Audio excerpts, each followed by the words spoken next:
Bismillahirrahmanirrahim. Ayahanda dan ibunda, bapak-bapak, ibu-ibu, saudara-saudari, adik-adik, dan ada anak-anak sekalian, jamaah Masjid Al-Mutakin, semoga di antara kita yang paling semangat dan paling ikhlas dalam menjawab serta menyambut sebaik-baiknya doa, yaitu salam. Semoga Allah semakin melimpahkan kebahagiaan dan keberkahan hidupnya sampai akhir hayat. Allah berikan kesehatan lahir dan batin. Allah jauhkan dari berbagai penyakit dan musibah. Allah limpahkan rezeki yang halal dan barokah. Allah jadikan keluarga, pasangan, anak keturunannya soleh-solehah, menjadi keluarga ahli surga. Dan kelak ketika meninggal dunia, Allah berikan anugerah husnul khatimah, diizinkan masuk surga bersama dengan Rasulullah SAW dan bisa melihat wajah Allah Subhanahu wa Ta'ala. Assalamualaikum warahmatullahi wabarakatuh. Alhamdulillahirabbil alamin, hamdan katsiran thayyiban mubarakan fih kama yuhibbu rabbuna wa yarda. Wa asyhadu an la ilaha illallah wa asyhadu anna Muhammadan abduhu wa rasuluhu la nabiyya ba'dah. Faqala Allah Ta'ala fi kitabihil karim, a'udzu billahi as-sami'il alim minasyaitonir rajim, walladzina jahadu fina lanahdiyannahum subulana wa in Allaha lama'al muhsinin. Shadaqallahul azim. Amma ba'd. Ayahanda dan ibunda, bapak-bapak, ibu-ibu, saudara-saudari, adik-adik jamaah sekalian yang dimuliakan Allah Subhanahu wa Ta'ala. Amin ya rabbal alamin. Bersyukur dengan kesyukuran yang menyala-nyala kepada Allah Subhanahu wa Ta'ala yang telah memberikan kita bertubi-tubi kenikmatan bersama dengan nikmat sehat, waktu luang, keluarga, tempat tinggal, keamanan, kenyamanan. Allah berikan juga kepada kita nikmat hidayah, yang salah satunya adalah ketika kita dibimbing untuk senantiasa menyadari bahwa kehidupan kita ini akan menjadi semakin berkah, semakin diridhoi oleh Allah Subhanahu wa Ta'ala dengan kita selalu berusaha melakukan amalan-amalan yang dicintai oleh Allah Subhanahu wa Ta'ala. Salah satunya adalah majelis ilmu dan majelis silaturahim pada sore hari ini. Semoga dengan duduknya kita di sini, dengan menyimaknya kita di sini, kajian ilmu ini akan menggugurkan sekian banyak dosa kita. Allah juga akan semakin mengangkat derajat kita dan kemudian melimpahkan rahmat kepada kita semua, sebagaimana sabda Rasulullah SAW dalam hadis yang diriwayatkan oleh Abu Hurairah dari Muslim, majtama'a qaumun fi baitin min buyutillah, tidaklah berkumpul salah satu kaum dari masyarakat di rumah Allah Subhanahu wa Ta'ala, illa nazalat alaihimus sakinah, melainkan Allah Subhanahu wa Ta'ala akan memberikan ketenangan kepadanya, wa ghasiyatuhumur rahmah, dan kemudian Allah Subhanahu wa Ta'ala juga akan melimpahkan, menaungi mereka dengan rahmatnya. Kemudian juga Allah Subhanahu wa Ta'ala akan mengutus para malaikatnya, wa hafathumul malaika, dan yang keempat, wa dzakarahumullahu fi man indah. Dan kita akan sama-sama mengkaji sebuah ilmu yang mungkin bagi sebagian besar kita ini bukan hal yang baru, yaitu kajian tematik. Kalau kajian yang biasa kita membahas tentang fikih, akidah, sholat, ya, dan lain-lain, maka kita kali ini akan membahas hal-hal yang sifatnya terkait dengan kehidupan sosial kita, dunia kita, yaitu tentang bagaimana kita memahami peradaban ini. Bapak dan Ibu sekalian muliakan, saya ingin mengajak kita merenungkan sebuah tema tentang akhir zaman, tentang tantangan yang kita hadapi dalam kehidupan di akhir zaman, tantangan peradaban, dan bagaimana kita mengatasinya dengan salah satunya pengasuhan berbasis fitrah, mengasuh keluarga. Nah, kita akan mulai terlebih dahulu dari sebuah pertanyaan yang sederhana. Apa tantangan yang paling kita takutkan di akhir zaman ini? Sesuatu yang paling mengerikan yang kita harus betul-betul takut banget, ngeri banget, dan berhati-hati banget di akhir zaman ini. Apa yang paling kita takutkan? Sebetulnya bukan hanya akhir zaman, dari dulu juga harusnya kita takutkan. Cuma di akhir zaman ini lebih menakutkan dan lebih mengerikan. Akhir zaman ini penuh dengan apa? Fitnah. Diantaranya adalah bagaimana orang begitu gampang, begitu mudah untuk terjerumus ke dalam perbuatan dosa, maksiat, dan berbagai macam bentuk kemungkaran. Enggak tua, enggak muda, enggak pinter, enggak bodoh, ya, enggak orang masyarakat ekonomi bawah sampai masyarakat ekonomi atas, semuanya bisa gampang mudah terjerumus perbuatan dosa yang bukan hanya merugikan kehidupan di akhirat tapi juga di dunia. Orang yang pinter, orang yang ngerti hukum sekalipun, ya, aparat penegak hukum, APH, paham nggak hukumnya membunuh? Ya, tapi APH itu malah menggunakan senjatanya untuk membunuh sesama aparat penegak hukum. Betul? Begitu gampangnya orang tuh tersulut gitu ya. Gitu ya. Dan perkaranya sederhana karena urusan dunia. Ya. Dan kita banyak menyaksikan berita-berita belakangan ini yang semakin membuat kita tuh harusnya merenung dan bertafakur, ya Allah, zaman ini penuh banget, gampang banget. Itu yang jauh ya. Bahkan kita mungkin bisa menemukan juga di dekat kita, di masyarakat kita. Bahkan naudzubillah, mudah-mudahan tidak, di keluarga kita. Anak kita, keluarga kita, saudara kita, begitu gampangnya berbuat dosa. Baik dosa besar maupun dosa kecil. Anak-anak kita, remaja-remaja kita sekarang, begitu gampangnya terjerumus ke dalam perbuatan dosa. Mereka gandrung dengan permainan yang menggunakan internet, permainan online. Apa bahasa Inggrisnya permainan online? Bahasa Inggris dari permainan online apa? Apa? Jin online. Apa? Jin online. Karena memang di situ dia terpapar dengan pornografi, terpapar dengan kekerasan, betul kan?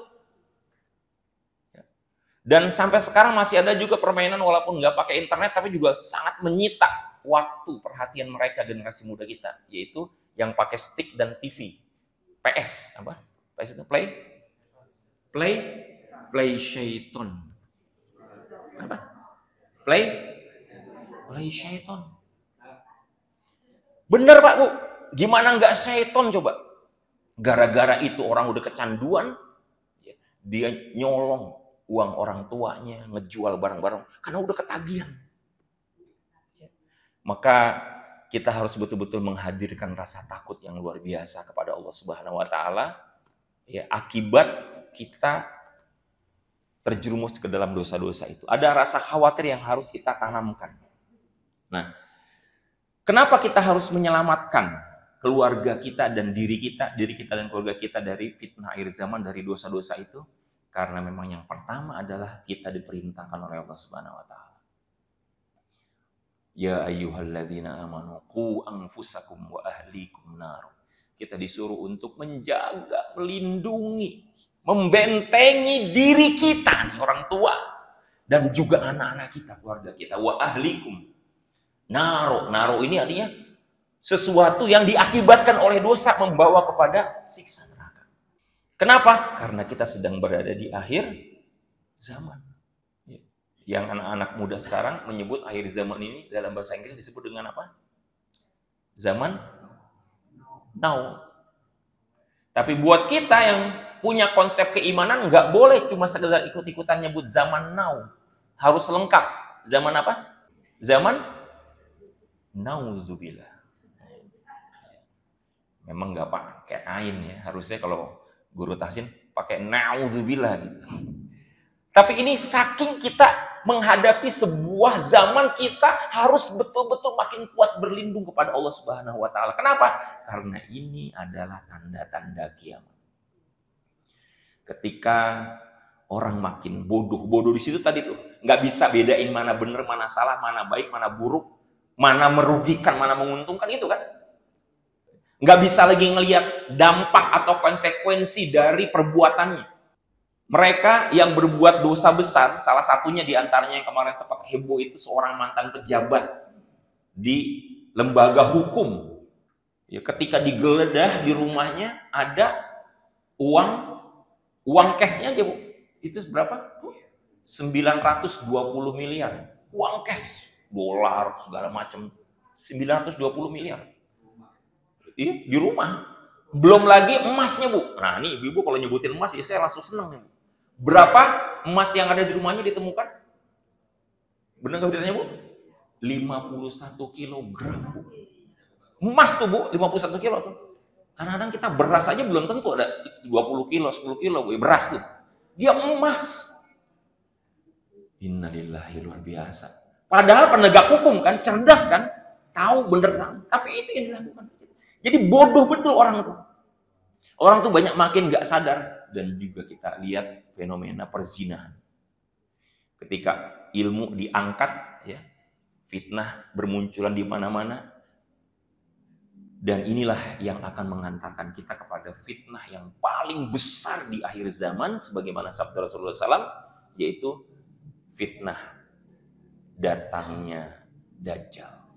Allah Subhanahu Wa Taala sudah memperingatkan melalui Rasulullah SAW tentang seberat-beratnya atau sebesar-besarnya fitnah yang tidak pernah diciptakan dari sejak diciptakannya dunia sampai akhir zaman kecuali fitnah Dajjal. Dan karena fitnah ini makin berat, ya, maka kita harus waspada terhadap fitnah-fitnah yang mengantarkan kepada datangnya fitnah Dajjal ini, yaitu yang sebelum kehadiran Dajjal kita akan ditimpa oleh berbagai fitnah, yaitu fitnah yang menjerumuskan kita kepada dosa. Makanya Rasulullah SAW mengatakan yang betul-betul dia bisa menyelamatkan dirinya dari fitnah sebelum datangnya Dajjal, maka dia juga akan selamat insya Allah dari fitnah Dajjal. Dia akan muncul ketika orang udah makin nggak ngeh, makin lupa, makin lalai. Ketika udah jarang diomongin, udah jarang dibahas, jarang dikaji. Makanya terima kasih kita kepada DKM, khususnya Pak Untung, yang mengajak kita mengangkat kajian malam hari ini dengan tema yang tematik tentang fitnah akhir zaman, khususnya Dajjal. Kenapa? Karena kita ingin supaya jangan sampai mengalami fitnah ini. Gimana? Harus sering dibicarain, harus sering diingetin. Orang tuh udahlah, udah dianggap lazim gitu ya. Orang berbuat maksiat, berbuat dosa, lazim, biasa, dianggap biasa. Padahal kita harus waspada. Nah, ayahanda dan ibunda, bapak-bapak, ibu sekalian, ini perlu kita sama-sama harus waspadai, takuti adalah karena apa? Karena ini zaman yang penuh dengan fitnah, penuh dengan tipuan. Tipuannya berupa apa? Kesesatan yang begitu dahsyat dan begitu masif. Yang dari kesesatan ini akan mengantarkan orang kepada perbuatan dosa yang begitu mudah, begitu masif terjadi di mana-mana. Kalau kita dengar berita-berita. Sehingga apa? Generasi yang hidup di zaman ini, baik generasi tua maupun generasi mudanya, menjadi generasi-generasi ahli neraka. Na'udzubillahi min dzalik. Nah, ayah dan ibunda, yang kita takutkan di zaman ini, kemungkaran yang paling merajalela adalah seperti yang disabdakan oleh Rasulullah tadi, Rasulullah SAW, adalah tentang bagaimana merajalelanya perzinahan. Perzinahan dalam konteks yang luas, dari yang kecil sampai yang paling besar.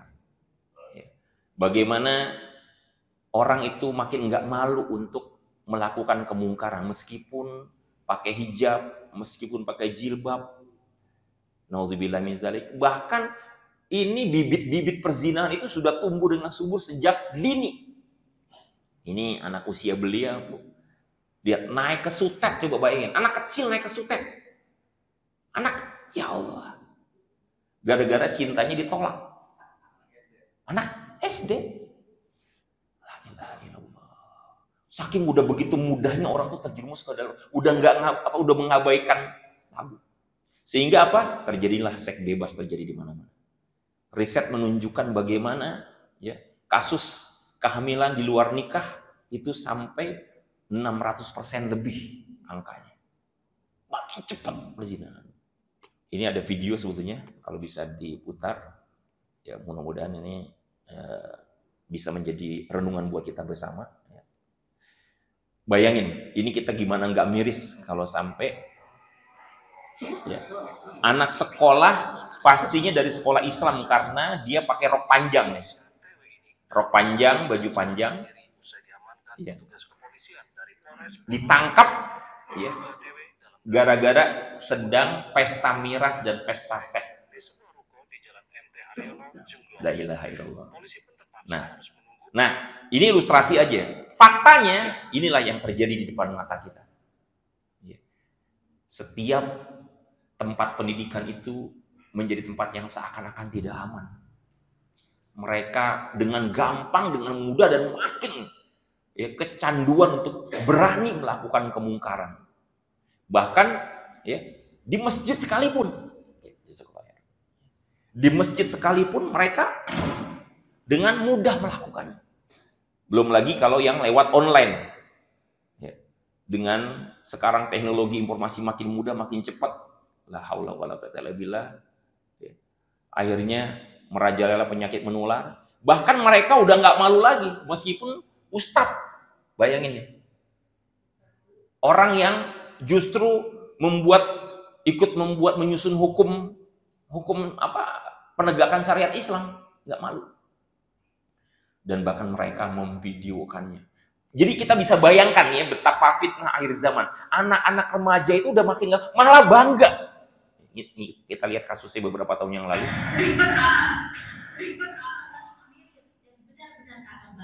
Bismillah. Dilakukan sepasang siswa SMP di ruang kelas di sebuah sekolah menengah pertama di Jakarta Pusat. Lebih parahnya lagi, adegan tak lain tersebut dilakukan dengan sejumlah siswa lainnya. Ditonton, ini disamarkan dan dipotong adegan yang benar-benar kelihatan banget. Dan Bapak Ibu tahu sekalian, anak yang melakukan ini, yang perempuan, anak kakak kelas 3, laki-lakinya kelas 2 SMP. Dan yang perempuan ini adalah juara Olimpiade Fisika. Pinter. Tapi dia nggak punya spiritual. Nggak punya rasa takut, malu. Itulah perzinahan yang merajalela. Kemudian kemungkaran apalagi di akhir zaman? Terjadinya pembunuhan yang dengan sangat gampang sekali terjadi sekarang. Ya, betul? Kita sering dengar beritanya kan? Ya, pembunuhan yang terjadi akibat perzinahan misalnya. Naudzubillahi min dzalik. Gampang karena orang tuh udah nggak bisa ngelihat lagi mana benar mana salah. Yang penting seneng, yang penting asik. Dia nggak pandang lagi nanti resikonya gimana, dampaknya seperti apa. Akhirnya apa? Ini mohon maaf ibu-ibu, saya mohon izin untuk menggambarkan betapa kita harus makin waspada, nggak boleh diem, nggak boleh nganggap biasa, harus hati-hati, harus punya semangat untuk memperbaiki diri kita dan keluarga kita, yaitu diantaranya pembunuhan akibat zina, yaitu terjadinya aborsi. Kalau masih bisa diselamatkan janinnya seperti ini, alhamdulillah. Ya. Tapi kalau udah kayak begini, ya Allah, sedih banget kita sebagai ibu yang melahirkan anak. Mereka sia-sia. Dan faktanya begitu tinggi angka aborsi di Indonesia. Dan kemungkaran yang lain adalah kemungkaran LGBT. Bagaimana sekarang itu dengan teknologi informasi makin berkembang dengan sangat cepat, dengan sangat pesat kelompok-kelompok LGBT. Ini ditemukan kasusnya, terbongkar beberapa tahun yang lalu. Ya. Tapi inilah fakta yang terjadi. Nah, pertanyaan kita adalah apa pemicu dan pemacunya? Pemicu dan pemacunya tentu adalah kemungkaran yang memicu itu adalah syahwat berkat pornografi, karena pornografi. Riset menunjukkan bagaimana pornografi ini ya lebih mengerikan dampaknya, merusak otaknya daripada narkoba sekalipun. Tapi justru ya narkoba yang segitu beratnya diperangi habis-habisan kan? Ya, meskipun yang memerangi juga justru malah terlibat.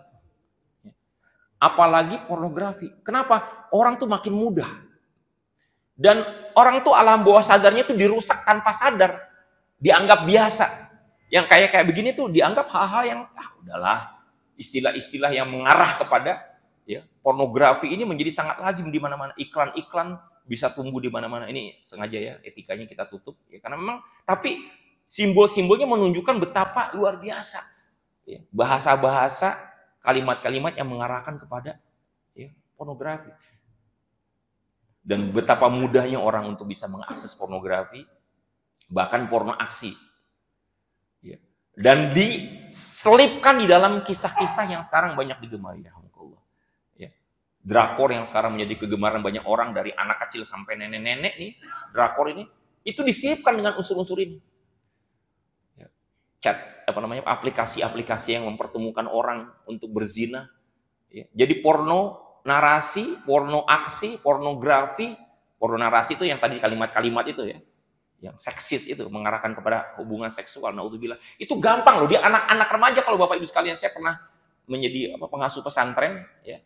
Itu bagaimana saya ketika ngebongkar chatnya itu, kebongkar ya, bisa di-hack itu, ya Allah isinya, naudzubillah. Gampang banget, Bu. Dan risetnya memang begitu mengerikan ya. Bagaimana ternyata anak-anak generasi kita, usia sekolah itu di sini disebutkan 96% yang pernah mengakses pornografi.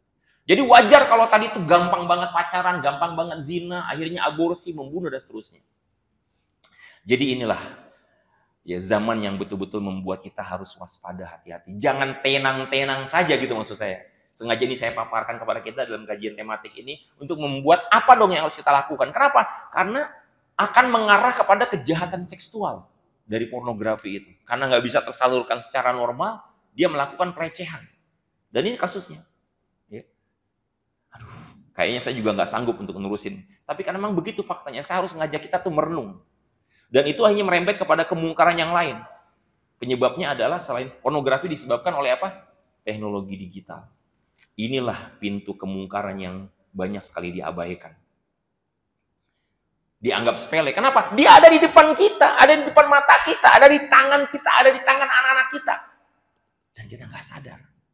Nauzubillah min dzalik. Kenapa? Teknologi ini membuat kita dan semua orang begitu gandrung.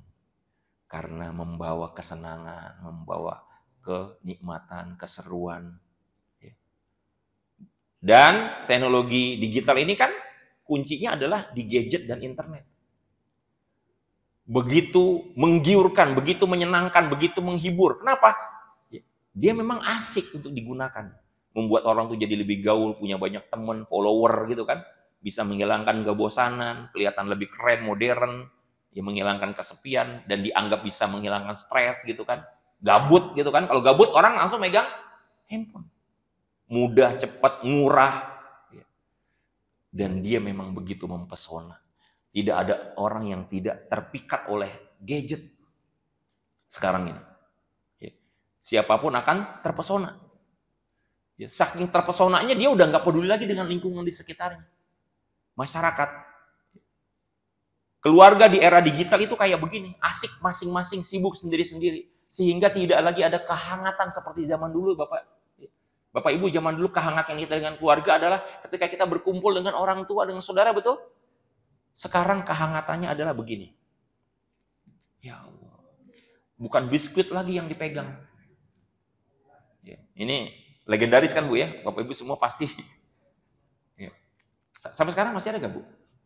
Masih ada. Tapi yang gak ada adalah kehangatan keluarganya. Karena udah tergantikan. Inilah masalah besar yang harus betul-betul kita waspadai. Ya, akibat gadget ini, perilaku generasi kita di akhir zaman ini akhirnya tumbuh menjadi generasi yang lemah, nggak punya daya juang, mudah menyerah. Bapak Ibu sekalian sering dengar kasus, mohon maaf ya, ini sebagai sebuah peringatan dan buat tafakur kita, kasus bunuh diri di beberapa tempat, termasuk di Bekasi kemarin, anak sekolah lompat, belum lagi yang gantung diri, di mana-mana tuh banyak banget. Karena generasi stroberi mereka dijuluki. Saking karena dibully, karena nggak di follow, karena macam-macam, gampang banget. Ini akibat. Nah, risetnya semua baik riset internasional maupun nasional menunjukkan mereka tuh gara-gara kecanduan gadget itu membuat mereka tuh nggak punya kepribadian yang kokoh, gitu, nggak tangguh menghadapi hidup. Jadi malas belajar, iyalah kan asik, tinggal nonton, apalagi sekarang teknologi udah makin berkembang dengan adanya AI kan. Artificial intelligence itu membuat orang tuh jadi makin malas, nggak mau berusaha. manipulatif, ya, ingin mendapatkan pujian, like, kurang peduli lingkungan, udah cuek, rentan menjadi korban kejahatan karena gampang ketipu, gampang sekali ketipu. Maka betul-betul harus diwaspadai medsos ini, gadget yang ada di tangan anak kita. Dan faktanya kita bukan hanya tidak waspada atau kurang waspada, tapi kita malah dengan sadar atau tidak menjerumuskan naudzubillah generasi kita kepada sesuatu yang akan menghancurkan hidup mereka dan akhirnya menghancurkan kita sebagai orang tua. Kenapa? Anak-anak dibiasakan sejak kecil dengan gadget. Bayangin. Ini kelihatannya lucu, tapi ini harus kita prihatinkan, kita sedih. Orang-orang tua yang menjadikan ini sebagai cara untuk menenangkan anaknya. Dia ngejoak-joak nangis, ya, tenangnya bukan dengan pelukan ibunya, bukan dengan air susu ibunya, bukan dengan belayan orang tuanya. Coba, berhentinya dengan apa dia? Bukan hanya berhenti dari tangisannya, saat itu juga hanya dalam hitungan detik, dia akan langsung tertawa-tawa. Astagfirullahaladzim. Senyum, dia langsung ketawa-tawa kan? Dan orang tuanya malah ngetawain lagi. Naudzubillah. Coba. Dan ketika udah sejak gini, jadi yang ngerusak siapa? Orang tuanya. Yang ada di kepalanya adalah dopaminnya itu, ya, yang membuat dia merasa puas, merasa senang dengan itu. Ya, kalau yang udah di atas usia ini dia udah nggak peduli lagi belajar, udah nggak peduli lagi makan. Sering dengar gak cerita ada anak remaja yang meninggal? Ya, ketika diambil langsung ngejok-jok lagi kan? Ini hati-hati, makanya ini sengaja ini menjadi sebuah peringatan buat kita. Nah, dampaknya gara-gara orang kecanduan gadget, segala-galanya menjadi serba gadget. Bahkan saking dia begitu senengnya, ya, banyak followernya, banyak yang ngagumin, ya, kayak gini, ini yang pernah terkenal beberapa tahun yang lalu, viral. Orang tuh mengidam-idamkan jadi viral. Ya, orang udah nggak peduli lagi urusan hidupnya, dia nggak peduli lagi tabu, nggak peduli lagi rasa malu, dia nggak peduli lagi dengan hijab, pokoknya dilakukan sesuatu yang menyenangkan, asik, murah, gampang. Ya, orang makin tergiur. Ini bagian-bagian dari fitnah akhir zaman yang kita temukan. Kita nggak sadarin, oh biasa, nggak apa-apa, namanya juga promo bisnis. Tapi ini yang membuat orang tuh jadi ketagihan. Wow, begitu murahnya 3 hari 3 malam. Emang nggak tidur orang disuruh 3 malam menikmati gadget. Biayanya pun harganya paling. Riset di dunia, internet yang paling murah di seluruh dunia adalah di Indonesia. Kita nggak sadar negeri ini sedang dihancurkan. Orang begitu gampang, ya, dan menganggap ini sebagai sesuatu yang lazim. Orang main game itu adalah sebagai sesuatu yang karena semua orang suka game. Ini kan tertanam kan, oh iya, ya nggak mungkin tuh, lihat aja orang tua, guru semuanya pada main game. Dan kegembiraan orang akhirnya bergeser dari sesuatu yang hakiki, dari sesuatu yang mulia kepada yang naif, yang rendah. Yaitu apa? Dunia medsos. Bagaimana kegembiraan ini sampai nangis-nangis, itu bukan karena bisa ngapal Quran. Bukan karena bisa melakukan akhlak yang mulia, tapi karena nambah follower yang belum tentu jadi kemaslahatan. Akhirnya yang bersangkutan mengalami ujian kan? Betul gak? Ujian, rumah tangganya bercerai. Ya karena memang udah jadikan dunia, naudzubillah min dzalik. Dan ini kita bisa lihat bagaimana kecenderungan orang kepada kesenangan dunia. Kalau untuk urusan musik, itu yang nonton bisa sampai ratusan ribu, ratusan juta bahkan. 268 juta. 426 juta yang nonton. Ya. Bayangin lihat. Sampai ratusan juta. Followernya pun sampai berjuta-juta. Ya, kita lihat. Yang kayak gini konten-konten yang gak mutu sama sekali. Gak guna. Unfaedah gitu kalau anak bilang sana kan. Justru malah penontonnya makin banyak. Puluhan juta. Padahal bohong-bohongan. Padahal hukumnya haram ini. Prank itu hukumnya haram dalam Islam. Ya. Islam itu mengharamkan ini. Tapi justru ini yang paling digemari oleh orang. Ya. Oh, ya. Konten-konten yang pamer kayak gini menjadi kesenangan. Naudzubillah min dzalik. Astagfirullahaladzim.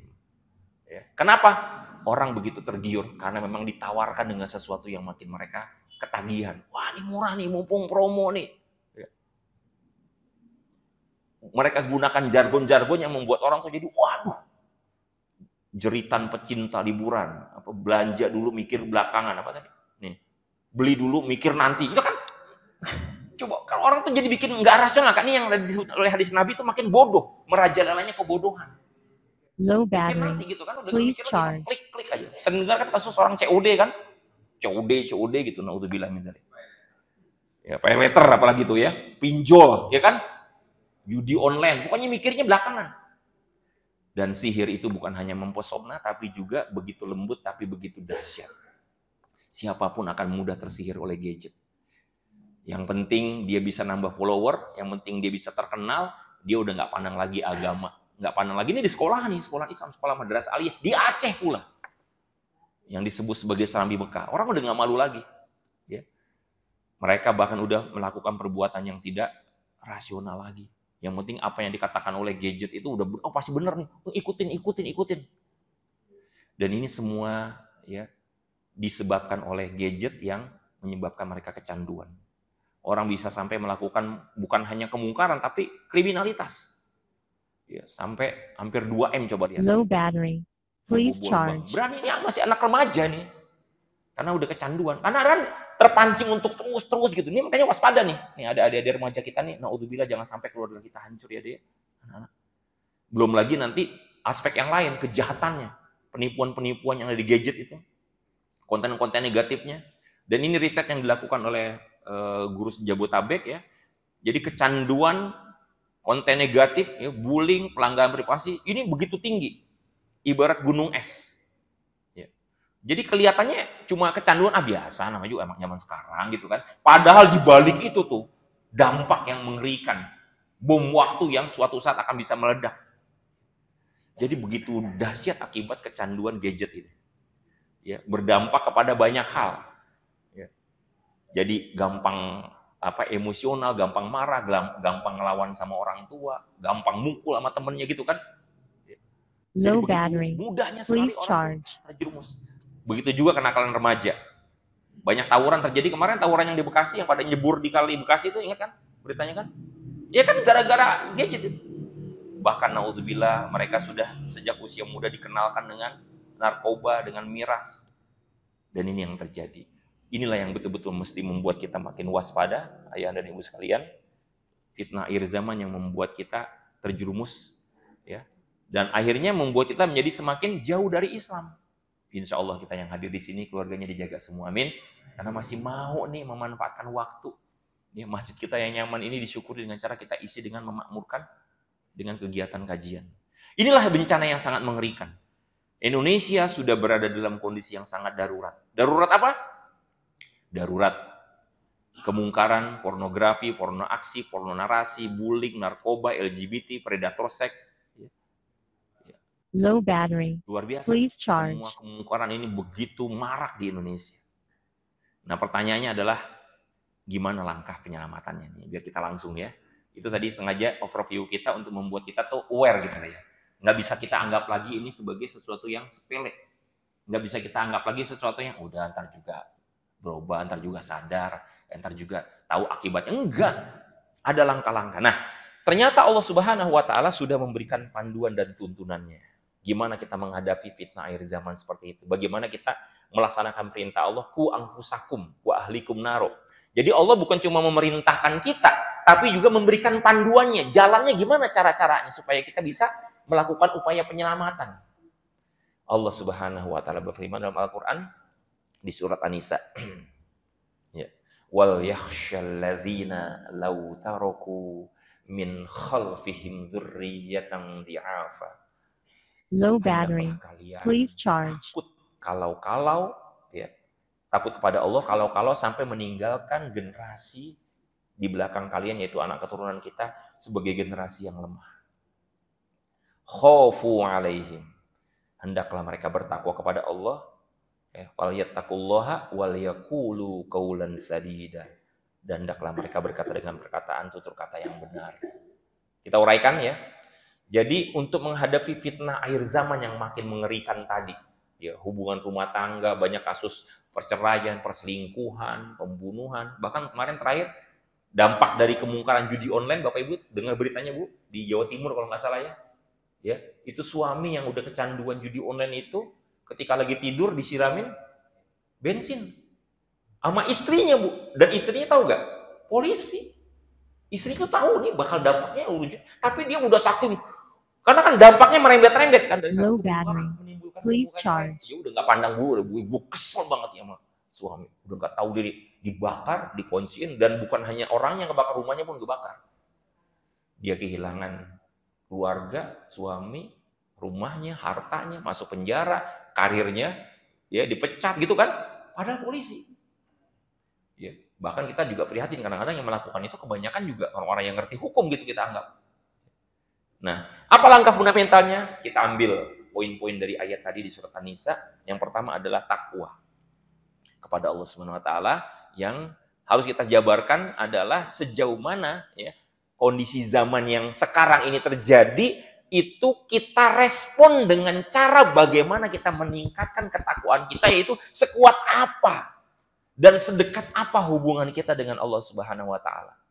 Intensitas dan kualitas spiritualitas kita kepada Allah sudah sejauh mana meningkat. Low battery. Kalau keislaman kita, ketakwaan kita masih biasa-biasa aja, itu nggak akan menjadi benteng. Padahal rumusnya adalah ketakwaan itu yang akan membuat kita dibantu dibentengin. Kenapa? Karena kalau kita ngandelin semata-mata ikhtiar kita manusia, ikut parenting ini, walaupun itu perlu, belajar parenting, belajar ilmu komunikasi, bagaimana cara pengasuhan yang terbaik. Kalau cuma ngandelin itu nggak bisa, Bu.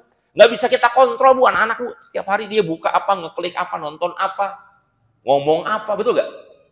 Yang paling pertama makanya Allah jadikan ini sebagai sebuah bahan introspeksi, sudah sejauh mana kita semakin dekat dengan Allah. Baru yang kedua, wal yaqulu qaulan sadida. Ada bahasa cinta. Tetap hubungan kita dengan Allah kita perbaiki, tapi ikhtiarnya harus nyata, yaitu apa? Sedekat dan sekuat apa hubungan kita dengan pasangan dan anak-anak kita. Yaitu intensitas dan kualitas kita dalam berkomunikasi dengan mereka.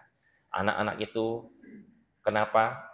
Kita lihat tadi kasusnya banyak terjerumus kepada kemungkaran yang memberikan perzinahan, hubungan segala macam itu. Karena memang di rumahnya nggak nyaman. Bully yang paling terjadi sering menimpa mereka tuh terjadi di mana? Di rumah.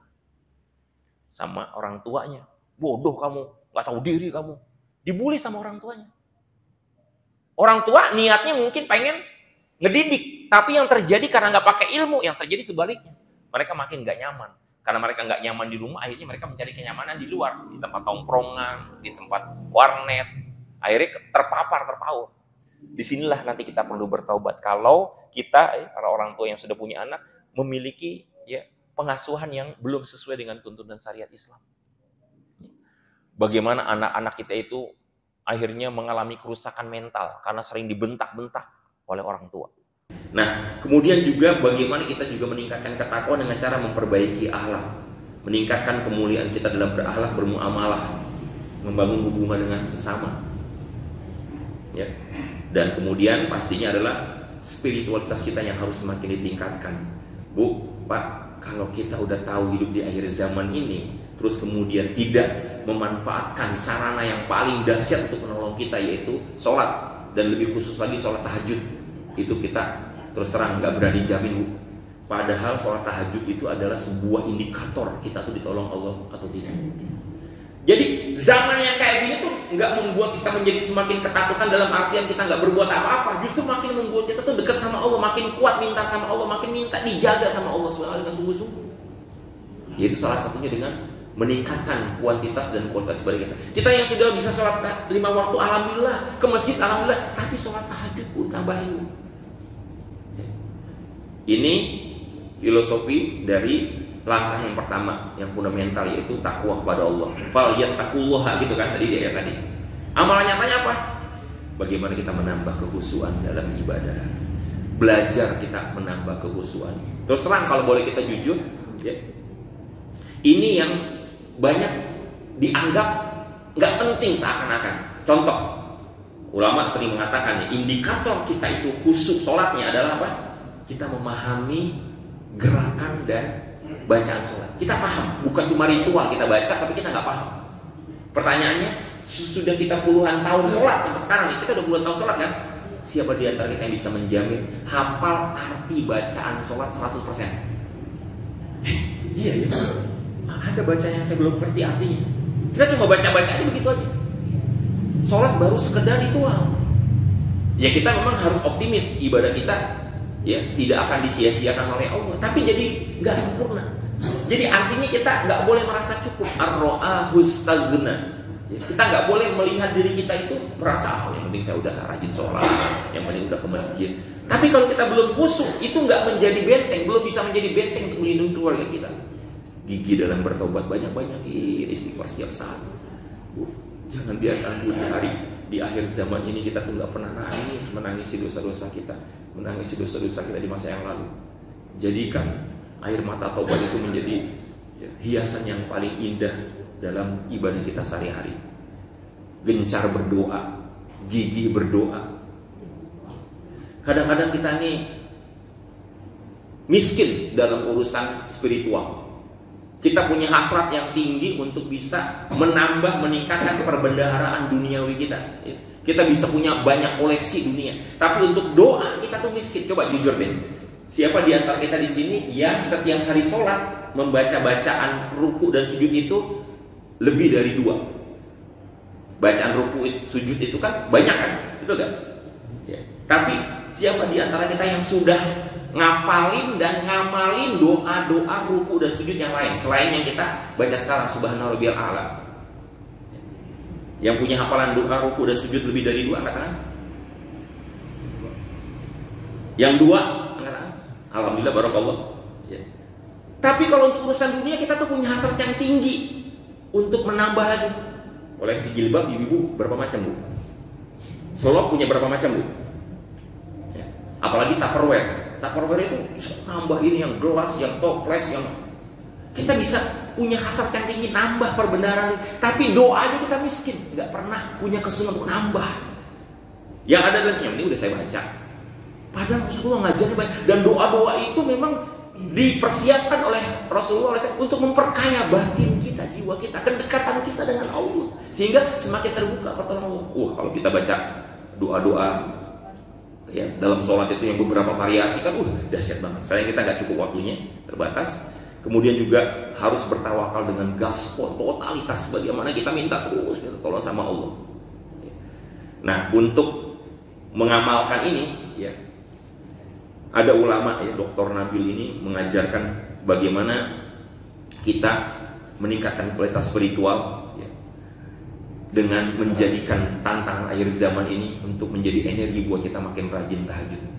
Kalau saya nggak bangun tahajud, nanti anak saya nggak dijaga nih sama Allah. Ya. Kenapa? Karena beliau ini mengambilnya dari tuntunan Allah di dalam Al-Quran. Wa kana abuhuma sholiha. Ini ngambil dari surat Al-Kahfi. Jadi kalau orang tua soleh, maka anaknya akan dijaga.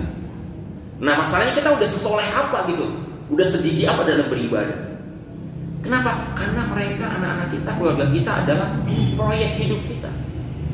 Jangan hanya memikirkan proyek hidup untuk urusan duniawi saja. Bagaimana kita bisa nyekolahkan mereka tinggi-tinggi gitu kan, Bu? Proyek kita buat anak-anak itu kan, bagaimana mereka nanti bisa nikah, bisa punya rumah. Kita ada kebanggaan sebagai orang tua yang bisa membiayai. Enggak cuma itu, Bu, yang paling mahal adalah bagaimana kita mempersiapkan kesolehan mereka. Maka buat kita yang ingin dijaga anak-anaknya, keluarganya, selalu doakan mereka. Bu, saya yang setiap hari lagi belajar juga ngamalin itu aja nggak terhindar dari dampak fitnah akhir zaman. Tapi memang ujian harus kita hadapi, harus yakin. Bagaimana kita selalu berdoa dan mendoakan anak-anak kita. Jangan biarkan kita memejamkan mata di setiap malam kecuali kita sudah mendoakan mereka. Beneran, Bu.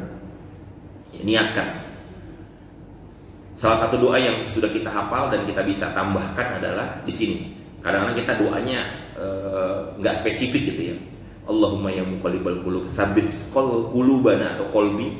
Ditambahin wa quluba auladina.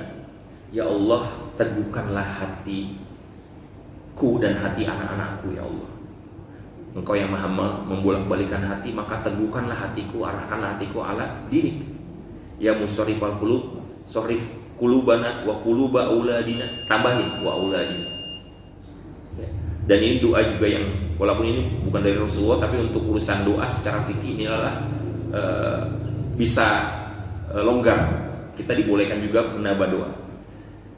Ini boleh dipoto ya, biar kita bisa hafalin dan kita amalin, dan kita akan nangis. Tolong ya Allah ya, sebutkan nama mereka, bayangkan wajah mereka satu persatu ketika kita berdoa. Dan yang terakhir, yang kedua ya, bahasa cinta. Bahasa cinta seperti apa?